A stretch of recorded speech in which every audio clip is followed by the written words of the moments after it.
En ocasiones existen algunos embarazos en los que se produce una restricción del crecimiento fetal, dando lugar a fetos pequeños para edad gestacional, fetos PEG, o fetos con restricción del crecimiento intrauterino, que son los fetos CIR.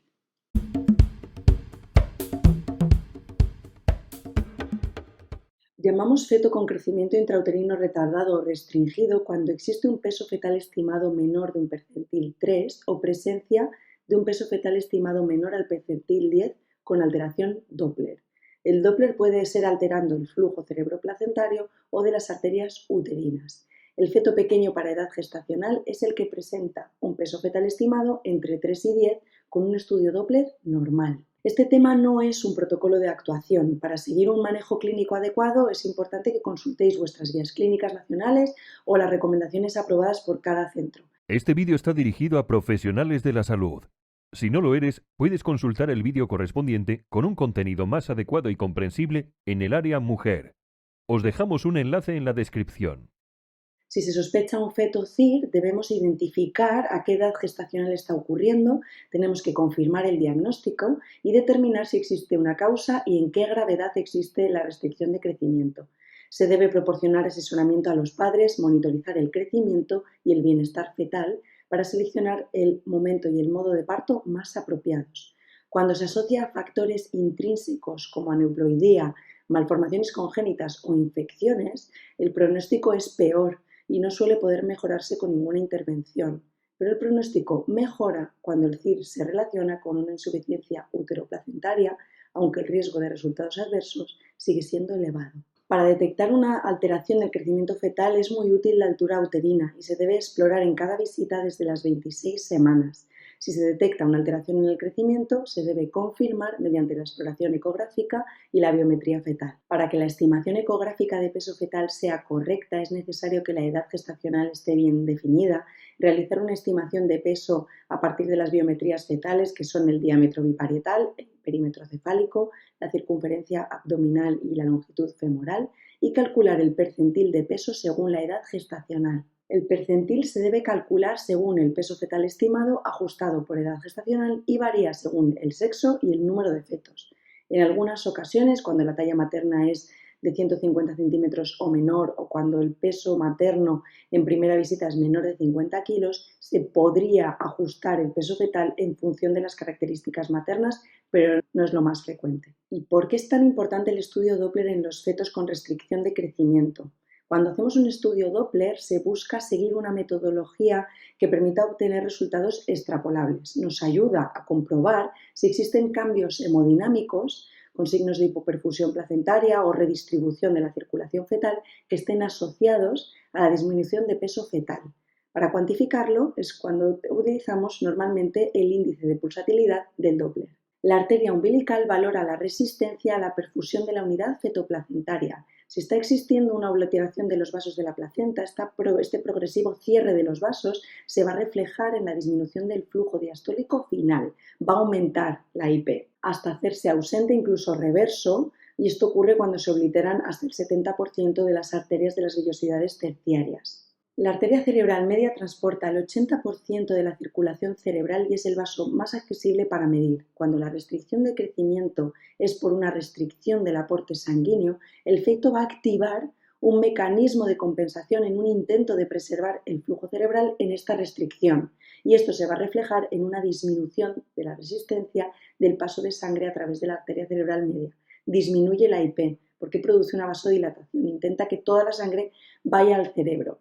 Estos fetos parece que luego van a tener un mayor riesgo de cesárea por un registro alterado o acidosis neonatal. El ductus venoso se va a identificar en el Doppler color como una rama de la vena umbilical y refleja el estado de la circulación fetal a nivel cardíaco, más concretamente del ventrículo derecho.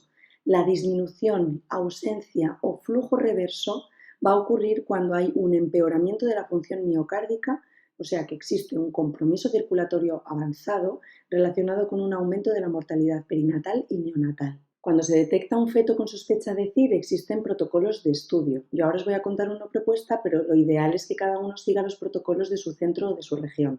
Lo primero cuando sospechamos restricción de crecimiento es hacer el estudio Doppler. Se va a calcular la IP de la arteria umbilical, de la arteria cerebral media y de las arterias uterinas. Es importante también hacer el cálculo del índice cerebroplacentario, la división entre el IP de la cerebral media y la IP de la arteria umbilical. También se hará una exploración anatómica detallada al diagnóstico y de la cantidad de líquido amniótico. Se hará un control ambulatorio de la tensión arterial unas 2-3 veces por semana y también vamos a hacer un estudio de proteinuria. Si la tensión es menor de 140/90, se puede hacer un ratio proteínas-creatinina en orina. Si la tensión es mayor de 140/90, se hará una proteinuria de 24 horas si el feto es menor de 37 semanas o un ratio proteínas-creatinina si es mayor de 37 semanas. Haremos también una analítica completa con perfil hepático y renal y un estudio de infecciones. Pediremos serología para la rubeola con estudio de la IgG si en el primer trimestre era negativa o desconocida, la sífilis, el test treponímico y reagínico en sangre materna.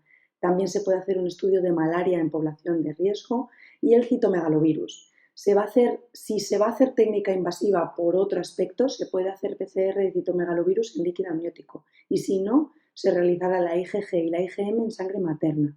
También tenemos el estudio de la toxoplasmosis, aunque dada la elevada prevalencia no se pide de rutina, sí que entra dentro del estudio de las pruebas TORCH. Algunas guías solo recomiendan realizar las serologías cuando existen hallazgos psicográficos sugestivos de infección o sospecha tras la anamnesis y la exploración de la madre. Y en algunos lugares recomiendan realizar neurosonografía y ecocardiografía funcional si es un CIR severo, menor de percentil 3 o superior. Y mejor si este estudio se puede hacer entre las semanas 32 y 34. También dentro de la batería de pruebas se puede hacer un estudio genético en casos seleccionados, como cuando ocurren fetos menores de 24 semanas con un CIR severo, menor de percentil 3, o cuando asocia anomalías estructurales mayores o marcadores ecográficos de aneuploidía. También lo vamos a hacer cuando se detectan alteraciones óseas que puedan relacionar la condroplasia o la hipocondroplasia o displasias esqueléticas. Y también hay quien recomienda hacer técnicas invasivas para estudio genético y citomegalovirus si precisa en casos muy seleccionados. Y podemos clasificar los tipos de restricción de crecimiento según las características que presenten. Lo llamamos feto-PEG cuando el peso fetal estimado es menor o igual a percentil 3, pero menor de percentil 10 con un estudio Doppler normal.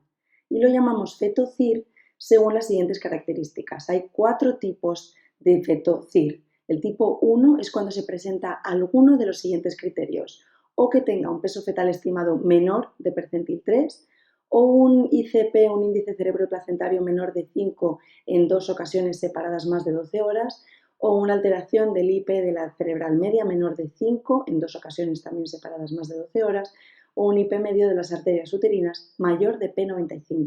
Llamamos CIR tipo 2 cuando existe un peso fetal estimado menor de percentil 10 y existe la alteración del flujo diastólico ausente de la arteria umbilical. Esto se tiene que constatar en más del 50% de los ciclos de ambas arterias, comprobado en 2 ocasiones separadas al menos 12 horas.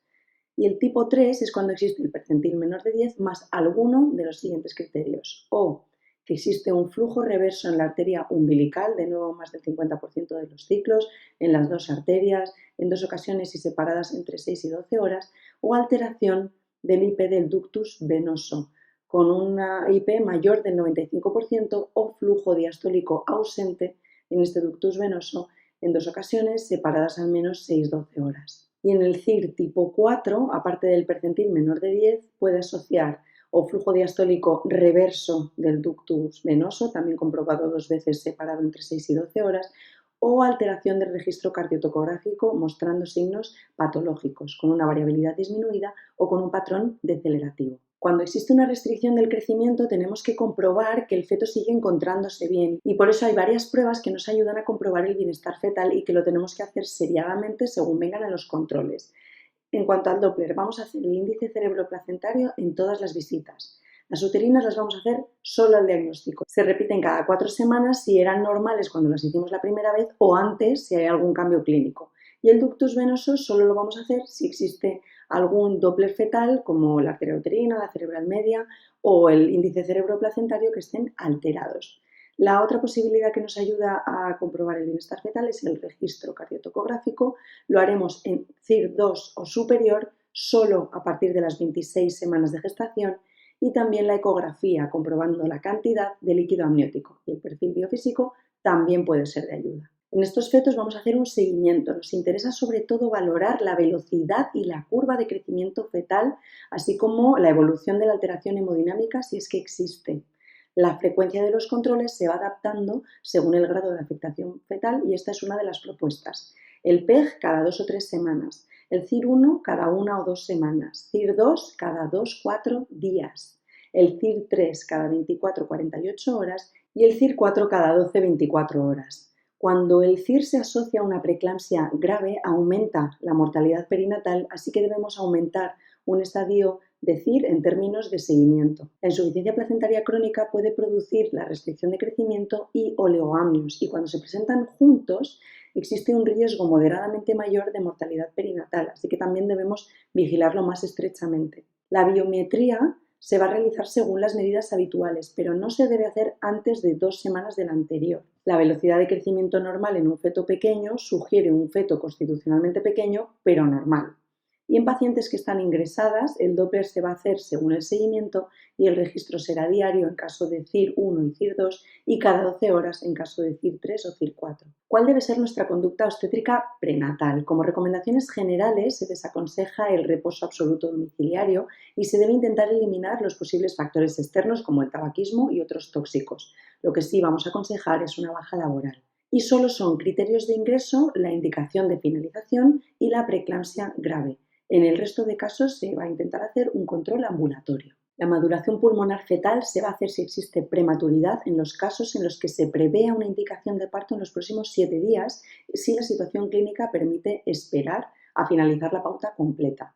Se va a administrar una dosis de recuerdo si surge de nuevo una nueva indicación de finalización después de 7-14 días. Y la neuroprofilaxis se va a administrar en fetos menores de 32-34 semanas siempre que sea posible que pase más de 4 horas previas al nacimiento en ausencia de criterios de finalización inmediata. En aquellos CIRES que presentan signos de disfunción cardíaca existe mayor riesgo de enfermedad cardiovascular en la infancia y se va a recomendar a la madre seguir un estilo de vida saludable, promover la lactancia materna, llevar una dieta rica en ácidos grasos poliinsaturados y evitar la obesidad. Un momento crítico es cuando vamos a finalizar la gestación. Vamos a finalizarla en aquel momento en el que el riesgo de mortalidad fetal, según las pruebas que tenemos de bienestar fetal ante parto, es mayor que la mortalidad neonatal. Así, los fetos PEG se pueden finalizar a partir de las 40 semanas y no está contraindicado el parto vaginal. Los CIR1 se pueden finalizar a partir de las 37 semanas, tampoco está contraindicado el parto vaginal, aunque si la cerebral media tiene menos de un percentil 5, hay un riesgo de cesárea urgente del 50%.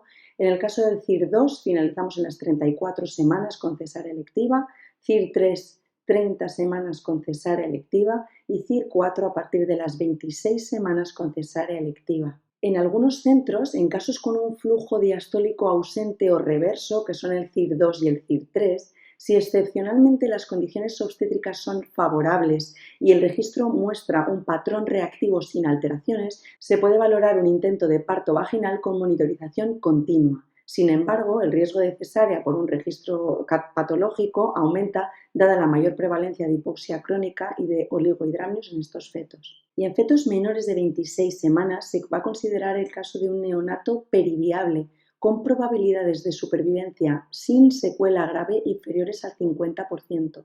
Esto va a requerir asesoramiento pediátrico prenatal en caso de finalización. Por ese motivo, solo se realiza registro antes de la semana 26 en contexto de patología aguda concurrente, como amenaza de parto prematuro, rotura de bolsa o sospecha de desprendimiento de placenta. En ocasiones, es difícil encontrar la edad gestacional más avanzada que mejora la supervivencia disminuyendo la prematuridad, sin empeorar el pronóstico fetal de la patología restrictiva. Y cuando vayamos a hacer la inducción de parto de uno de estos casos, se va a realizar con la maduración con un dispositivo de liberación lenta de prostaglandinas o con una inducción oxitócica en función de las condiciones cervicales y de la dinámica uterina. Aunque actualmente para la maduración cervical en los casos de CIR se van a preferir los métodos de maduración mecánica, como la inserción de catéter con globo, que pueden ser más seguros que las prostaglandinas en este contexto. Y en caso de gestaciones gemelares, si solo uno de los dos fetos es CIR, se va a finalizar con el mismo criterio, excepto en PEG, que se puede finalizar a partir de las 37 semanas, y en CIR4, que se va a finalizar a partir de las 28. ¿Y cómo hacemos con el manejo intraparto y posparto de los fetos CIR? Intraparto, la monitorización continua, la reanimación fetal en caso de ser necesario, ya que los fetos CIR pueden presentar pérdida de bienestar fetal y emisión de meconio. En algunos centros se va a recomendar también el estudio anatomopatológico de la placenta. Sabemos que el depósito masivo de fibrina perivellositaria se va a asociar a un riesgo de recurrencia del 40-60%, lo que nos podría ayudar a aplicar medidas profilácticas en la siguiente gestación. Y en cuanto al posparto, se puede calcular el ratio proteínas-creatininas y el perfil hepático y renal en aquellos casos no estudiados prenatalmente con criterios de CIR. Esto es todo en cuanto al manejo de CIR y PEG. Vamos a hacer otro vídeo en el que hablemos sobre la fisiopatología de la restricción del crecimiento y nos vemos en los siguientes vídeos.